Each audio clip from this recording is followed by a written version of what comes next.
ಒಂದು ಪುಟ್ಟ ಹಳ್ಳಿಯ ಪಕ್ಕದಲ್ಲಿ ದಟ್ಟವಾದ ಕಾಡಿತ್ತು.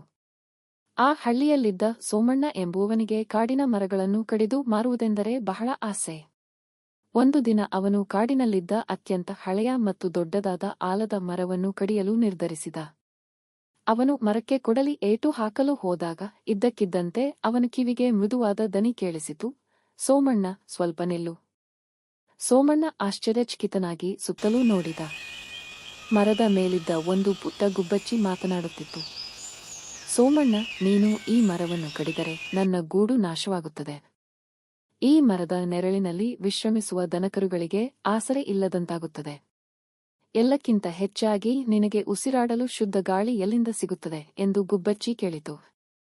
ಸೋಮಣ್ಣ ನಗುತ್ತಾ, ನನಗೇನು, ಈ ಮರ ಮಾರಿದರೆ ನನಗೆ ತುಂಬಾ ಹಣ ಸಿಗುತ್ತದೆ ಎಂದು ಮತ್ತೆ ಕೊಡಲಿ ಎತ್ತಿದ.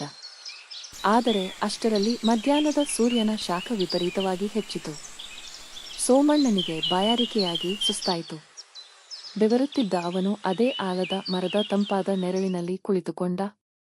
ಮರದಿಂದ ಬೀಸಿದ ತಂಗಾಳಿ ಅವನ ದಣಿವನ್ನು ಕ್ಷಣಾರ್ಧದಲ್ಲಿ ನೀಗಿಸಿತು. ಅಷ್ಟೇ ಅಲ್ಲದೆ ಮರದ ಮೇಲಿದ್ದ ಹಣ್ಣುಗಳನ್ನು ತಿನ್ನಲು ಬಂದ ಇತರ ಹಕ್ಕಿಗಳ ಕಲರವ ಅವನ ಮನಸ್ಸಿಗೆ ನೆಮ್ಮದಿ ನೀಡಿತು.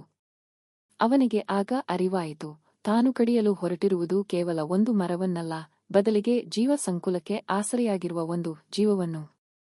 ತನ್ನ ತಪ್ಪಿನ ಅರಿವಾಗಿ ಕೊಡಲಿಯನ್ನು ಎಸೆದು ಗಿಡಮರಗಳನ್ನು ಕಡಿಯುವುದನ್ನು ನಿಲ್ಲಿಸಿದ.